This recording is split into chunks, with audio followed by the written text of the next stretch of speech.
Live from Singapore, this is Insight with me, Haslinda Amin, where we dive deeper into the stories that matter with crucial context and sharp analysis.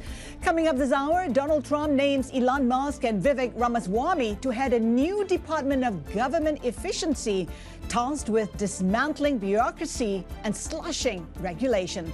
The president-elect also picking Fox News host Pete Hegseth for Defense Secretary, saying he'll put America's enemies on notice. We'll discuss what Trump's plans mean for supply chains and geopolitics with former U.S. Assistant Trade Representative Claire Reade, and get the market outlook with Saxo's chief strategist Charu.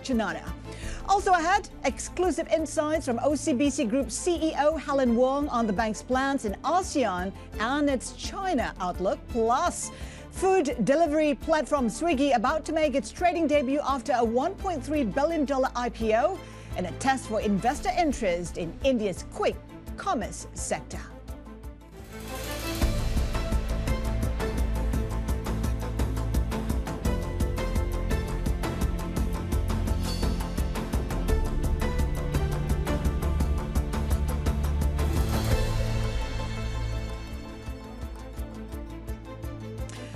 And here's a closer look at U.S. assets, with the dollar touching a two-year high ahead of fresh U.S. inflation data out later Wednesday. Investors are positioning as they await that reading, with Treasuries selling off in the U.S. session and the S&P 500 snapping its five-day rally. And President-elect Donald Trump's new administration is also quickly taking shape. We're seeing a flurry of nominations led by the creation of a new Department of Government Efficiency, DOGE. Headed by billionaire Elon Musk and entrepreneur Vivek Ramaswamy, Trump wants the pair to slash spending and cut regulations to reshape the federal government. Now, Musk is a key Trump backer and was a regular presence during his campaign. We even heard from him on government spending during one appearance. How much do you think we can rip out of this wasted $6.5 trillion Harris-Biden budget? Well, I think we can do at least $2 trillion. Elon Musk speaking at Donald Trump's Madison Square Garden pre-election rally in October. His appointment is just one of the eye-catching names Trump has tapped for roles in his new administration. So let's discuss it all with our next guests. From Washington, we welcome Claire Reade, a former assistant U.S. Trade Representative for China and now senior counsel at Arnold & Porter. Also with us here in the studio, Charu, chief investment strategist at Saxo. Claire, let's start with you. Quite an interesting lineup when it comes to that cabinet. What's your key takeaways? What's your first impressions? Well, it's really a mixed bag. On the one hand, he has in the China lane a very experienced group of players. Marco Rubio is a senator from Florida, and Waltz as his national security advisor both have deep experience in these areas. By contrast, he just announced that he is going to have as his defense secretary a host of a Fox News program. And he has been campaigning on the basis of having Elon Musk and his sidekick end up as the co-leads of this new department he wants to make, called the Department of Government Efficiency. And the difficulty in this department is going to be that there will be some capacity to try to trim costs inside the executive branch agencies. But when it comes to cutting the federal budget as it's coming up, that's money that the Congress has to appropriate. It's not something that a government department is going to be able to cut per se. Claire, some say perhaps some of the choices are pretty unconventional, and at the same time we hear Trump saying again and again that he learned from his first administration. How is this a reflection of the learnings that he's had? Well, I think the process shows that he has learned. it is a much more organized process. He started much earlier, and he has gotten his picks out in public. Not all of them, but a very large number of his cabinet has already been announced. And what that will allow him to do is get them in place as soon as he is president in the end of January. Whereas in his first administration, it took him months and months to get his team on board. I think the other dimension here is that Trump has emphasized that he wants people who are going to be loyal to him. And his team on the campaign trail has been spending a lot of time working on trying to ensure that there will not be the discord that there was inside the administration in Trump's first go-round. We'll see how it Claire, works. hang tight.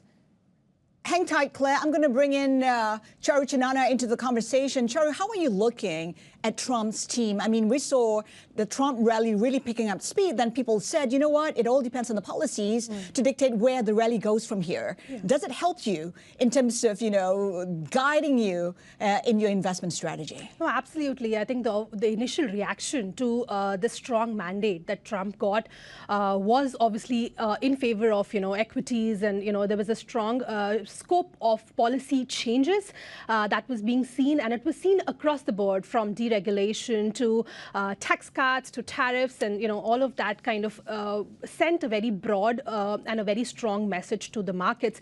But as we progress now, we're one week into that decision, and the policy implications are getting more nuanced. So the market reaction is also getting more nuanced, as we've seen with the appointments of or the possible appointments of some of the China hawks. I think the tariff policy is getting a little bit overweighted by the market at this time compared to a tax cut kind of policy, which obviously is going to be significantly positive for U.S. growth and for the U.S. equity markets. But for that outlook to come through, I mean, it obviously depends on what kind of representatives we get in the House, especially from the Republican Party, what kind of status they have on Trump's deficit agenda and tax cuts agenda, and how much of a pushback he gets there.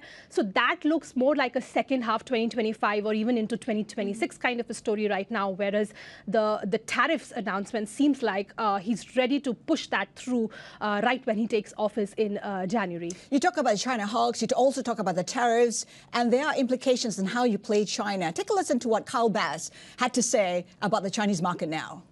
Investing in China is a fool's errand. It is, no one has ever made money in the long term investing in communism, and no one ever will.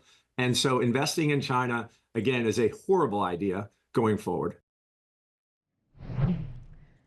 Is China investable? Do you buy China or not? I mean, we're seeing stimulus, of course, but is that enough to counter the kind of, stresses that those tariffs will bring? I mean, absolutely. Even if I would keep tariffs aside, right? Let's walk back a few weeks, and it was only about the China stimulus announcements. I only saw this as a very tactical story, and that was not because of the stimulus announcements alone, but to club that with the low valuation that China market was trading at. So certainly a very good tactical opportunity there, and we saw that playing out as well. But China stimulus announcements have continued to lag market expectations. They have continued to stay away from really addressing the structural issues of debt, of deflation, of the demographics issue that they're facing. None of those structural issues seem to be getting anywhere close to being addressed by those kind of stimulus announcements. And the focus on buying stocks is really going to be obviously having just a temporary impact, right? And now you add to the mix the risk of tariffs and the risk of geopolitical tensions. Structurally, I mean, I do think it remains a very difficult case to go back into China. Claire, we've had some conversations about how perhaps, Trump would be willing to impose those tariffs, additional tariffs from the get-go, from day one even. I mean, what are your own expectations? Well, I think given how prominent the tariff rhetoric was during the campaign, that it would not surprise me at all if he wants to demonstrate to his base that he means what he says, and that we would get tariffs put on very early. Now, what the tariffs are and what goods they're put on is something that is a question. I think there could be some significant risks if he starts to put tariffs on goods where there are no tariffs today, because there may have been important political or other strategic reasons for the U.S. economy why those goods were not tariffed. So if I were guessing, I would guess that it would be safer for him to start by increasing tariffs on the goods that are already burdened by them. I guess the question is a deal possible? I mean, could we see negotiations? After all, we're seeing Trump, having close relationships with the likes of Elon Musk, who has a relationship with China, and he could bring in a business perspective to it. No question that Musk's relationship with Trump is going to be potentially important for how Trump makes decisions. Musk comes in the balance on the other side of Rubio and Waltz, who are both very significant China hawks who want the United States to remove every link to China because they view supply chains connected to China as nothing more than an opportunity for China to blackmail the United States or extort concessions out of the United States or dominate in key future technology areas. So he's going to have to make the call himself, but ultimately Trump is a businessman. He is very comfortable with trade, and I can see him potentially being interested in a deal. The question is whether China is. Well, the question is also how China might respond to additional tariffs. People say that China is now more prepared to deal with the new Trump tariffs. I mean, it could be tit for tat. Yes. I mean, we saw in the first Trump administration that China made it very clear that there was no way they were going to be viewed as kowtowing or capitulating. And the truth is that the United States export market is very important for China, but it is not going to crush China's economy to have to deal with this burden. It's not going to be good. It definitely, economists say it's going to drop China's GDP and will also drop the United States GDP. But I don't think it will change the Chinese regime. So the question of where you go from there is really a chessboard.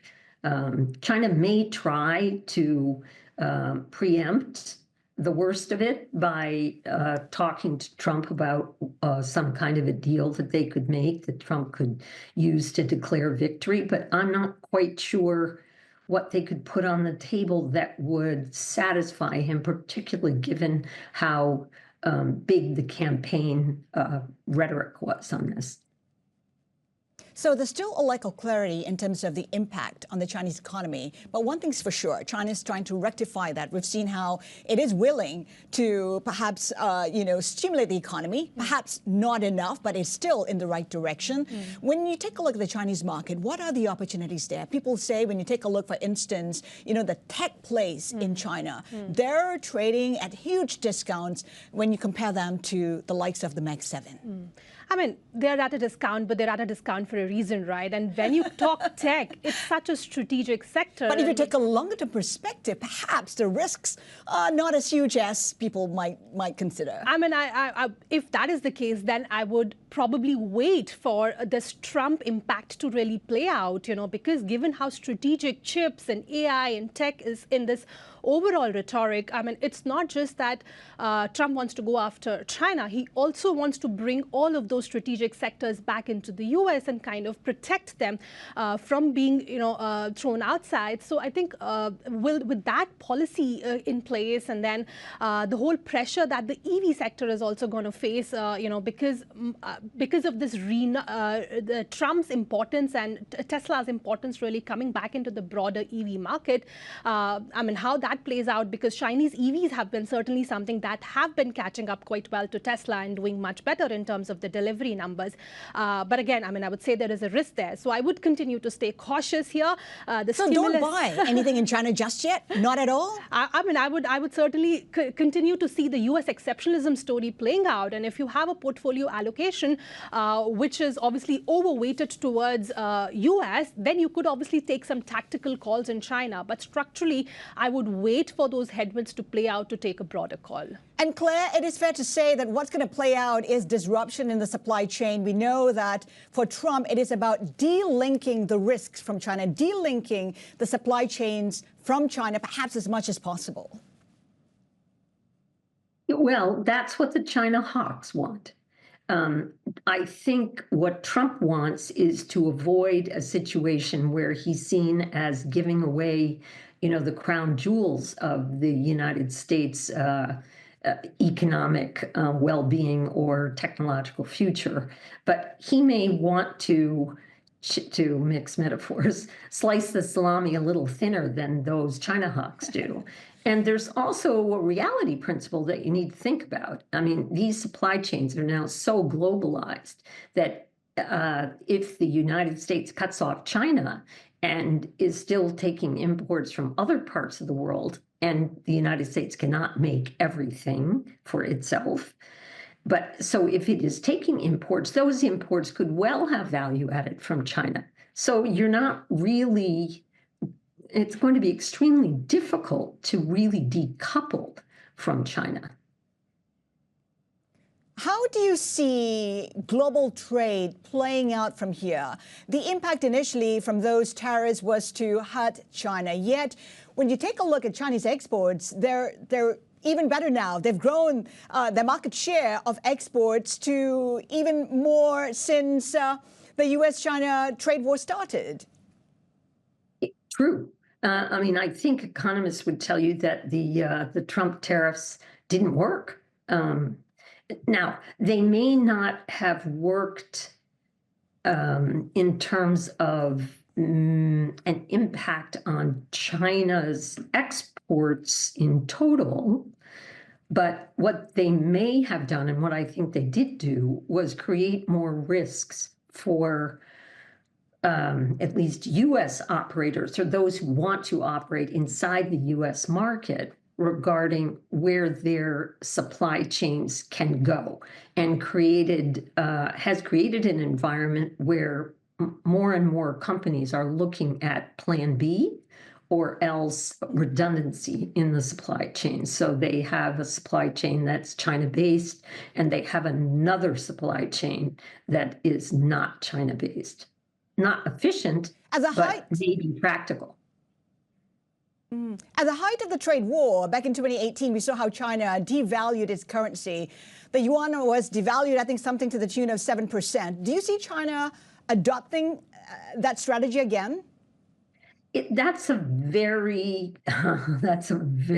complex question for China, and has a lot of ramifications, which, including for China's own, growth inside its economy. China in the past has definitely intervened in the market and moved its currency. And I could see China doing that again, but I would be very surprised if it was, a move that took the yuan down to, 10 to the dollar or something like that. I think that has too many extreme adverse consequences for China in other areas. And Charu, this is very, challenging for the Fed in particular, as we await that CPI print. I mean, Trump's policies are seen as inflationary. Under such circumstances, what are the conviction calls? What are the best rates out there? And how do you hedge against all the risks? First of all, I would say, this is a broad rhetoric, right? Trump policies are inflationary. But you talk about tariffs, right? The tariff bark is always bigger than its bite, right? Let's see what we get. You talked about retaliatory tariffs. You talk about Musk being in the cabinet in some form or the other. And how tariffs really play out is something which we really need to see. We talk about tax cuts. And again, there's going to be, probably some kind kind of an opposition, at least in the House, to really get that through, or at least it could take some time. It may not be of the form that the markets have initially been expecting. We talk about immigration, right? Again, that is a policy that is inflationary, but again, there could be lobbying against it because there's a huge demand for labor in the US. So yes, broadly, they're all inflationary, but will we go back to the levels of inflation that we've seen in the last 2 years or so? Probably not. And the Fed, for now, obviously wants to establish their independence. They kind of continue to claim victory on the fact that they've been able to get inflation down. And I think that's the near-term message that we will continue to hear from the Federal Reserve officials as well. Yes, CPI today could be a big play. We could see a slight upside surprise there, potentially because of strikes and hurricanes and all those one-off issues.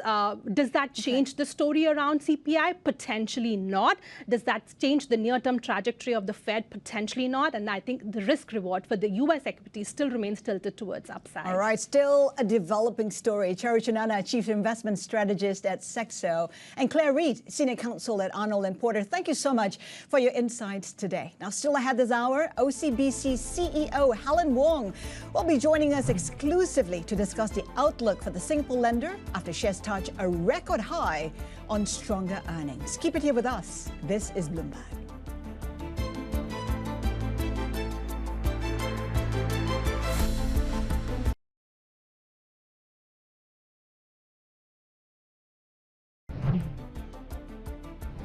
Welcome back. Hong Kong's financial secretary says the city is prepared to weather U.S. President-elect Donald Trump's protectionist policies. Paul Chan told us exclusively that the business hub's economy is stabilizing. There are challenges and opportunities. Yes, what you have put, but on the other hand, we have seen the business sector responding. Say, for example, redistributing their industry chain. So we position ourselves as the supply chain management center, and also providing consulting services for these companies when they want to reallocate their supply chain in the region and try to consolidate their positions and open up new markets. How much, though, could this? You have to have contingency plans. What levers do you have to enact if he follows through on what he is going to say he's going to do? I'm talking about Donald Trump, of course. You've already said that the outlook for GDP growth, I think the previous forecast for full-year growth would be between 2.5% to 3.5%, but you're now saying at the lower end. How do you protect that lower end of the band of growth? Well, interest rate is coming down, which is good for business, good for the asset sector. And at the same time, our efforts in attracting strategic enterprises and talents are bearing fruits. At the moment, at least 100 strategic enterprises are coming. In the next couple of years, investing over 40 billion to 50 billion Hong Kong dollar, creating 17,000 quality jobs. We have approved those talents under the various schemes, about 230,000, and about 160,000 have already arrived in Hong Kong. These are the drivers, the impetus to help us grow our economy. And these talents are in the sectors that we need. So it would be very important for us to embrace them and to work together to grow ourselves, not just in the financial services sector, but also in the technology and innovation. One of the great strengths has been the consistency of the dollar peg, obviously. There has been chatter out of Washington that perhaps the new president-elect would like to see less independence from the U.S. Fed. Is there any scenario that you would be considerably worried because of the dollar peg and essentially de facto central bank is the Fed? Well, the pegged exchange rate system works very well for Hong Kong. We have no intention at all to change that. We have experienced different challenges over the past few years, so we have plans in hand to respond to any circumstances. Hong Kong Financial Secretary Paul Chan speaking exclusively with our Chief North Asia correspondent Stephen Angle. This is Bloomberg.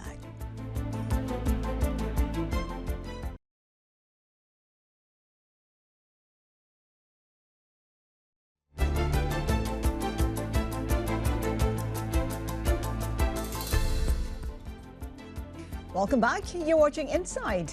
Now, Singapore bank shares are in focus after hitting record highs on upbeat earnings. They've benefited from wealth flows into the city-state. Yet, potential U.S. tariffs could hurt profits. Bloomberg's Avril Hong joins us with more. Trepidation yet again, Avril. Yeah, I mean, I think that's reflected in the share performance of some of these Singapore banks this week. But last week, look at how they hit record highs. And this was against the backdrop of their earnings, showing how wealth trading really gained. And it gives you the sense that investors are really optimistic about inflows into the city-state. You look at the non-interest income for the likes of UOB, OCBC, they grew by double digits and gives you the sense that they maybe are going to be able to retain profitability, even if the outlook is for lower interest rates, even if there's going to be pressure on their margins, and maybe even if Trump's tariffs hurt trade financing as well as other loans. And that is the view of Bloomberg opinion columnist Andy Mukherjee. I mean, for context,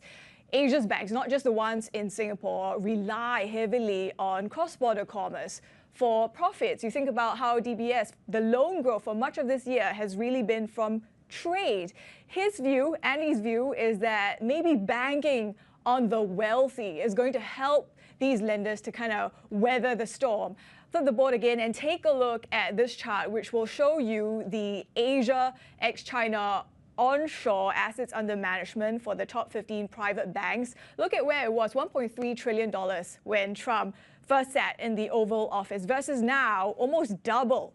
And that gives you the sense that, you know, maybe there's a lot to ride on, and banking on the wealthy may be the way to go as well. That's right. Lots of opportunities out there. So how will leading lenders navigate the uncertainties in trade, real estate, and consumer confidence we are all grappling with? Let's ask one of them.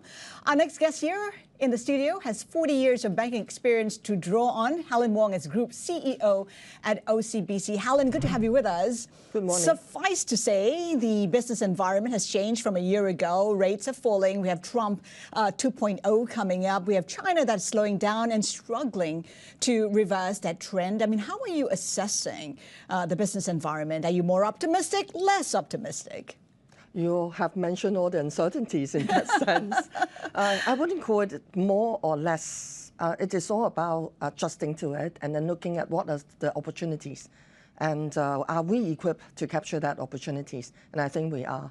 So I think there's many things pointing to an environment like this. But we are always of the view we're in the right place because we're in Asia and we're also in ASEAN. So I think this is important because we continue to see the flow.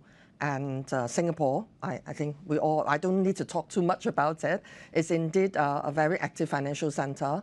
We do see wealth accumulating in Asia Pacific, and trade flows, investment flows, we continue to see that. So I'm still optimistic in that sense. But you have to be ready to capture the opportunities. So you said that you are ready to capture those opportunities. What are you ready to do? What is the strategy then? Yeah, the strategy, we are a Singapore-based headquartered bank, right? But of course, we have a great presence in ASEAN countries. That is important in capturing. I think, put it one step back, we're saying that ASEAN is now China, and China is ASEAN's largest trade partner. Whether trade flows will be affected, that is still the trade flow. And if you talk about it, 15% of China's goods trade is with ASEAN. And anyone who trades with China in this part of the world would capture further investment from China. But indeed, also, the financing will be done in very much arranged in Singapore. So I think this is the financial center that's going to look after this particular opportunity. So I think this is one thing about the trade and the investment. On investments, we continue to see Chinese company going out. And it's not just Chinese company. I think a lot of people talk about China plus one, right? The phenomenon. All plus two. All plus two, all plus N. So today it's not just coming to, for example, Vietnam has captured a lot of the manufacturing, right? General manufacturing. But you're seeing Malaysia capturing some of the advanced manufacturing. And then, of course, Chinese companies today, or multinational companies who used to manufacture in China, is not just talking about manufacturing. We have Chinese company initially going out to invest in resources and then migrating to investing in technology. Today, of course, Chinese company go and look at the market. And Indonesia, for example, is a very good market for Chinese companies, especially the new economy companies focusing on in Indonesia. So Helen, when you take a look at those plans and the growth strategy, you got to wonder how you'll be deploying your capital. I mean, Indeed. OCBC is well capitalized. I mean, estimates out there in excess of what, 3.5 billion Sing dollars. Is that a fair estimate? I won't give you an exact number, but we are well capitalized. That means we have enough capital if we are eyeing a certain inorganic through an acquisition, M&A, or we are continuous, and we are indeed continuously investing in our businesses organically as well.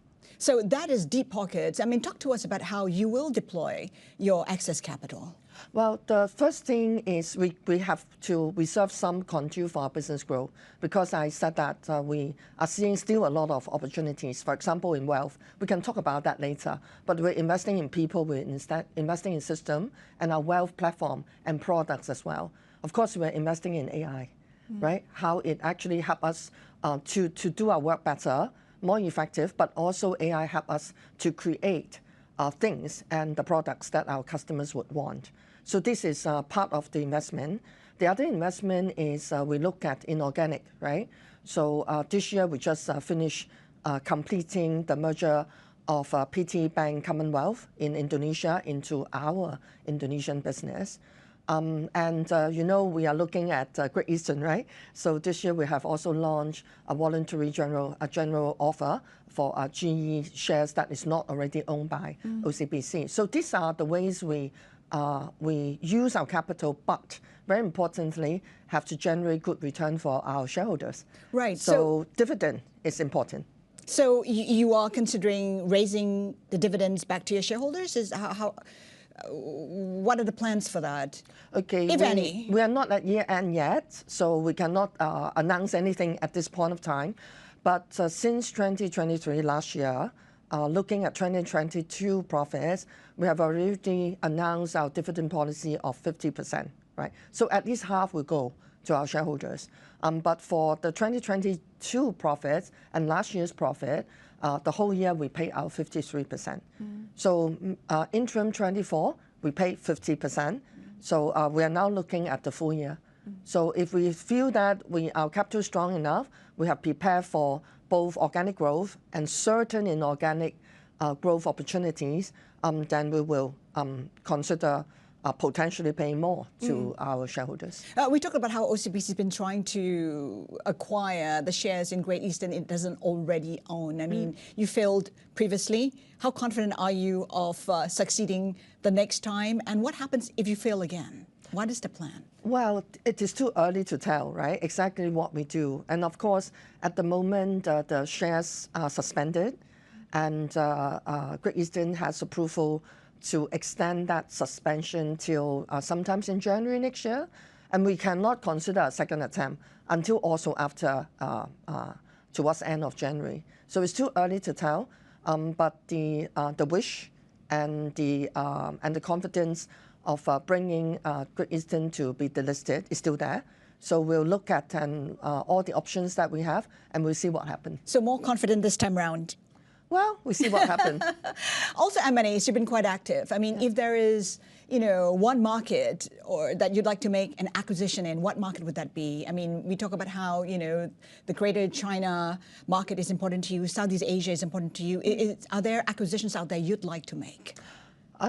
I like to make anything that related to our three core pillars.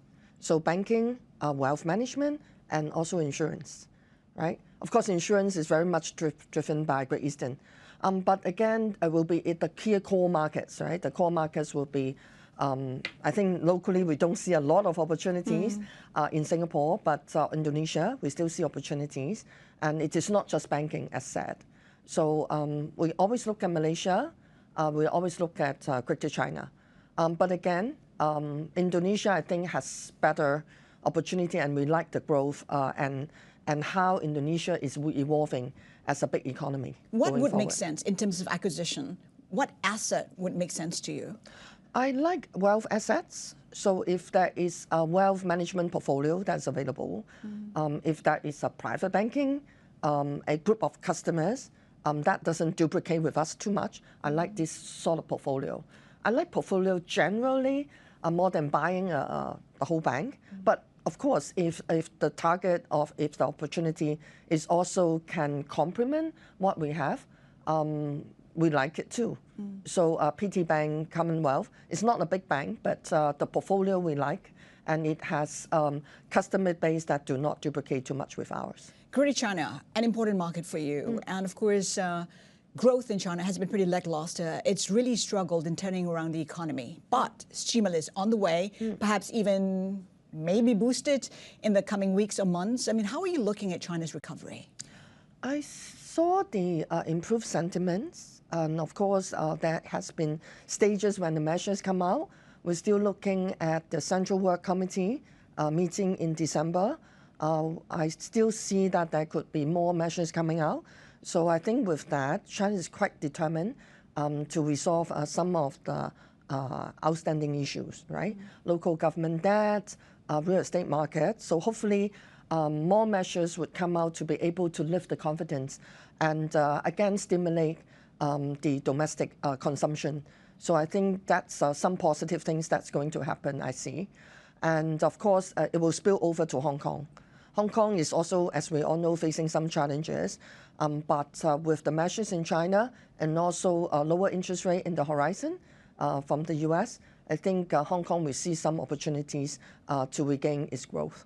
Consumption is an issue. Real estate, the bigger issue. I mean, is enough being done to reverse, the real estate picture in China? We have the measures, so we need to see how it is put into action and how fast it can be. It can take an effect, right? And on sentiment already improved, but of course the confidence has to come back.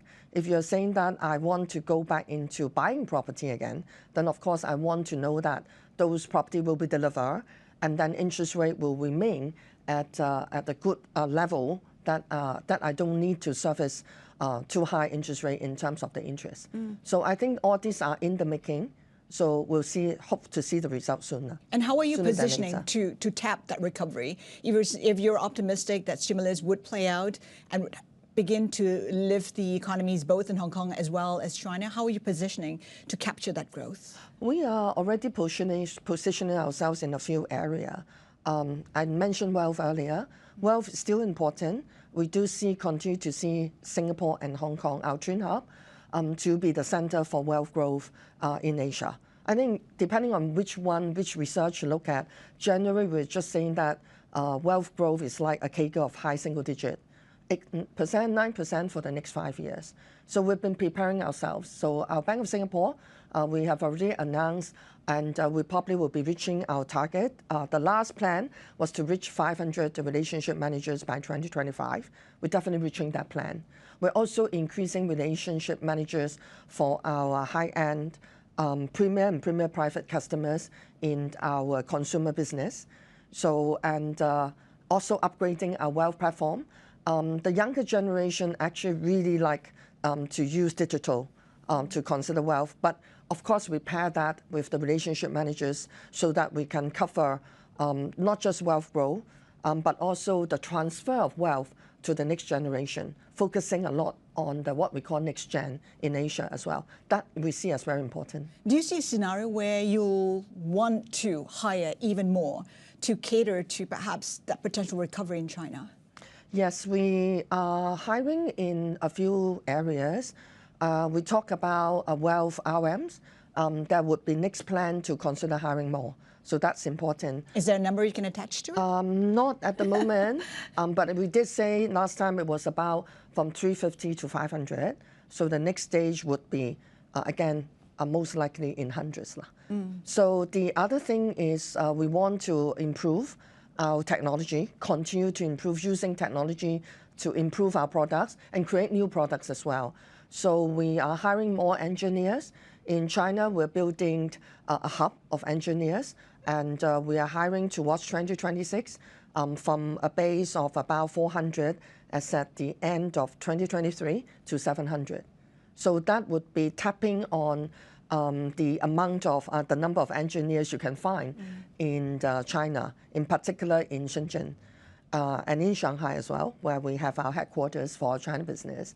And these people work very closely with the different hubs in Singapore, Malaysia, and Indonesia. So we are pulling people together so that we create more stuff and more things and identify new business. Of course, when you talk about technology, you have to talk about AI transforming the banking sector. Yes. In my conversation with DBS CEO, he talked about how 50% of financial institutions are not doing it right. He likened it to putting lipstick on a pig, you know? So, I mean, how are you looking at your own transformation and how are you tapping AI? How do you see AI changing the business? It's very interesting whenever we talk about AI. Actually, AI, the term came up, I think, in last centuries, I think in the 50s. That's where the first time we hear the word AI, artificial intelligence. And banking has been using it initially more about process, right? It's like chatbots, it's like AI identify data analytics, that sort of thing. But we have a new generation of AI, what we call Gen AI, right? And because this is to be able to generate data and also new content, I think banking has not really been truly going deep into it yet. So for us, we are quite early, I would say. So we have been using AI, generative AI, and we have our own OCBC GPT, which allows our people to generate, I mean, it's ideation, it is about writing, and most of our people actually use it. And we have a few thousand of our staff using it on a daily basis. We have also applied AI into what we call our buddy. Our buddy is something, the AI that can actually summarize and search for us of all our internal documentation. In the past, maybe you have to read download document main points from a piece of document in 30 minutes. Now it can be done in 1 minute because it just captures all the essence of documentation. So it helps a lot of our coders, our programmers as well. And in general, we say AI, Gen AI, actually improve our speed by almost 20%. So these are things that we have already adopted. Yeah, but I also want to point out that we have to seriously look at ethical AI. I think this is what MAS and IDMA we're all talking about, is we have to be very important to say when we adopt AI fast, we have to think about that we don't have bias and we preserve the privacy. Helen, just one final question before we let you go. We've seen such a run-up in cryptocurrencies, Bitcoin in particular, and we're expecting easing regulations in the US.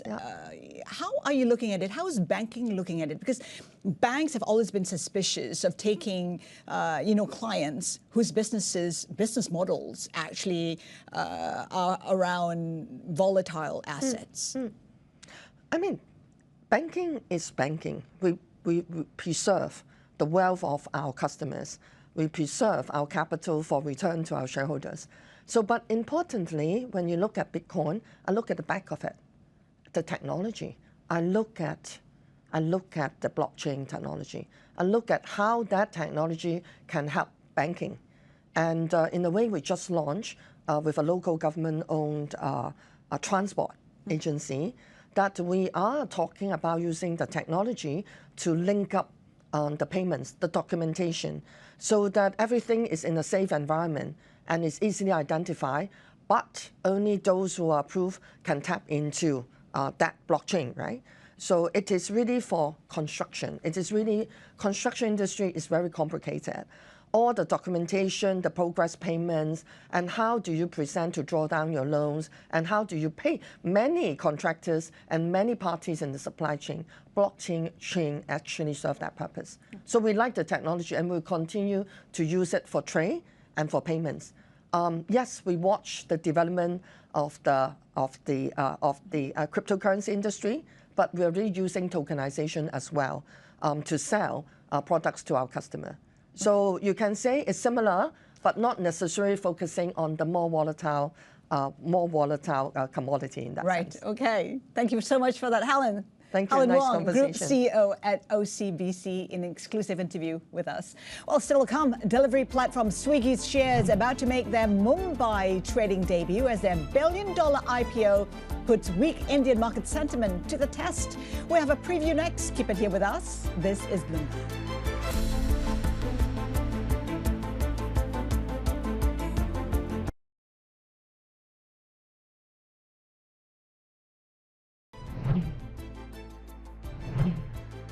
Well, one company we're watching today, 7&I Holdings, whose shares have been put into a trading hold. According to Bloomberg sources, the company is considering a $58 billion management buyout. We're told it could take itself private with funding from banks, Itochu Corp, and the founding Ito family. As sources say, the deal could be presented as an option for shareholders if Canada's alimentation couche TARD becomes more aggressive in its pursuit and makes a tender offer. Now turning to food delivery platform Swiggy. Its shares are set to make a trading debut in Mumbai today after a $1.3 billion IPO that's putting weak Indian market sentiment to the test. Asia equities reporter Chiranjeevi Chakraborty joins us for more. CJ, what's market expecting from today's debut? Well, the expectations are quite muted, when it comes to Swiggy's listing. This is going to be another billion-dollar listing, just on the heels of, Hyundai's India units listing last month. And the expectation is that the listing is going to be quite flat, quite muted, just the way it was for Hyundai. It seems like, billion-dollar plus IPOs in India just can't, break the streak of sort of weakish debuts on stock exchanges. The thing is, it's also unprofitable, expected to make a profit in something like 2027. Yeah. So quite a long ways off. That's impacting sentiment as well. I'm just wondering how closely you're watching this debut. I mean, how much is that going to be a reflection of, the market sentiment? Well, that is the crucial question here right now, because this debut is happening at a time when the broader stock market in India is not doing that well. We have seen record outflows, monthly outflows from foreign portfolio investors last month, which has continued into November. So far, the broader indexes are down about 9 to 10% from their record highs in late September. So clearly, the broader sentiment is quite weak. And if we do see a very outside sort of a negative reaction, then that could raise question marks over future, IPO plans of other companies as well, whether, founders and some of the, IPO investors may think that maybe now is not the best time. But that is a question that remains to be seen. But at this point of time, we also have to remember that large listings generally have not tended to do well as far as India is concerned. But when you look at mid-size listing, we are still staring at very hefty, very strong, average first day gains for a lot of them. There is another, small size IPO that is listing today from the renewable space. So it'll be crucial to see how that listing does and whether, we can probably, put aside Swiggy's sort of, muted debut as an aberration rather than the norm. That's right. It is about valuations when it comes to the Indian market. Asia equities reporter CJ Chakraborty there for us. Well, India's been trading for about 10 minutes now. Let's take a look at how the market's shaping up. Is it in line with the rest of Asia? It is, in fact, tilting towards negative territory. Sensex down about 0.1%. Nifty Bank Index, though, in positive territory. Now, before we go, here's a look at our guest for tomorrow, joining us live from the Barclays Asia Forum here in Singapore. We'll get insights on China's economy from PAG co-founder Wei Jianshan. Hear why he thinks a trade war with Washington could actually benefit Beijing in the long run. Keep it here with us. This is Bloomberg.